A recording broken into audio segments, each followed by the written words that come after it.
talk further about the Patanjali phenomenon, I have with me Mr. Rohit Ohri and Mr. Devanshu Datta. Welcome to Grandstand. So Ayurvedic products have been there since for a long time. But none of them have been a rage as big as Patanjali. So Rohit, why do you think is the reason behind the super success of Patanjali?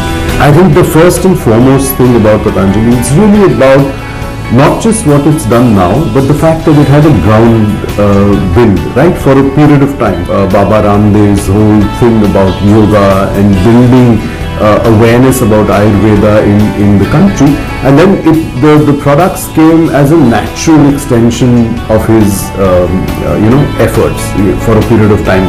So if you look at it, there are few reasons why the thing is actually working. One is authentic Ayurveda. Right, and I think all the Ayurvedic brands have actually Bollywoodized themselves, right? So they use film stars, and talk about Ayurveda as if it is just cool, fad kind of thing, versus what he's actually gone down to do is really about talking about the authenticity of Ayurveda and the authentic ingredients that he actually uses in that. The second big thing is that he's the face behind the brand, and in many ways he stands for yoga, he stands for Ayurveda, and he stands for actually having beaten, if you look at him, he hasn't changed over the years. So in many ways people feel that, he is the living proof of the efficacy of what he's actually propagating, right? Just to overlay on what was said, there have been other brands which have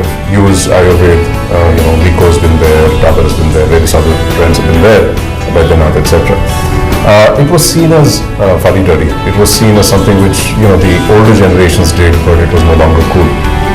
It's been cool to adopt Western brands. In the last 10-15 years, I think we found a going back to the roots amongst the young consumers as well. It's the under 35 segment which is driving a lot of the demand, which is the resurgence for Ayurvedic and herbal products back to nature. This is not the first time that big MNC, FMCG firms have been at the receiving end of bright sparks, like we've had Nirma in the past and Ghadi.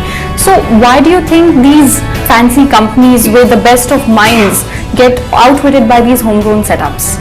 I think one of the things that MNCs are doing, and I think perhaps to a fault really, is really being completely guided by shareholders' interests, right? So a lot of it is about value extraction from the business versus value creation. And I think what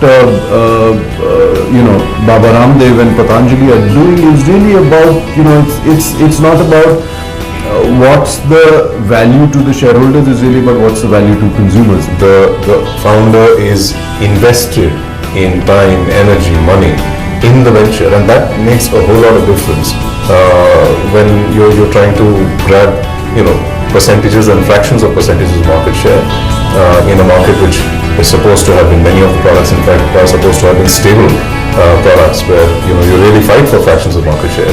They've created multiple fractions. In fact, they've taken growth out of places where people thought there was no growth. Rural market is another area where Patanjali has a big advantage because they claim to be relatively cheaper than their competitors. However, when we spoke to Baba Ramdev about their A&M spends, he says that he's not spending as much. So do you think that can work against the brand? His communication channel is completely different, right? So what he uses is yoga instructors, right? So they go from house to house, they teach you yoga and they teach you, how to use some of his products, right? If you look at his chain, actually there are, his retail outlets have it's like a chikitsalaya. You actually meet the doctor, he gives you some, understands your problem, gives you 1 or 2 medicines. While you're going out, you go into the shop and you find 20 other things to buy and you pick up regular use stuff as well. So he may have prescribed 100 rupees, but you pick out 1,000 rupees when you go out. So the thing is that the model is very robust, and I think it's a sure-shot success model in rural markets as well. So I'm sure all the other CMOs out there have a big lesson here to learn from Baba Ramdev. What do you think the CMOs today can learn from Patanjali? The one big thing that, at least for brands, there are many brands who are already in the Ayurvedic space who are under first threat, right? Because those brands need to reclaim authenticity. right? Because if you don't reclaim authenticity, you're going to be, you can't be more cosmetic than cosmetic, right? You can't be also Ayurvedic, right? So you have to stand for something. And I think that whole thing of going back to the roots, right? Going back to what you stand for, very, very important for brands. Coming back to authentic, anchor, solid, you can always trust it. These are very important values. Most FMCG and fashion products are orienting and have oriented the consumer externally. It's about looking good because you are moving in certain companies. The whole philosophy, the whole system of philosophy that we have built a culture on for the last several thousands of years. Ayurveda is an anchor in that whole system. So from that point of view, any brand which ignores that is kind of missing the point. Right? So it's a going back to the roots. And I think if you look at the whole movement across the board and among the young, it's not just about the products that you use, it's about the lifestyle that you lead. Right? And that's something which Patanjali is using, has used very well. The second part which I think we kind of tend to miss out on is the value of time. When you want to grow a brand, you do need to give it time. Patanjali today is talking about 5,000 crores of turnover. Last year they were 2,500 crores. The previous year they were about 1,200 crores. They've doubled their turnover in the last 3-4 years. But before that they were significantly smaller. But that's not to say that they only began business 5 years ago.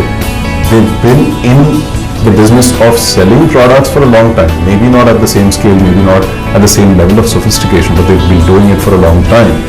If you haven't sunk the foundations deep, you're not going to get that skyscraper as high. Let's see whether he reaches the 10,000 mark, which he claims he will do this year. So let's wait and watch how that turns out. Thank you so much for joining us. Thank you. It's time now for a short break, but we'll be back soon. Stay tuned.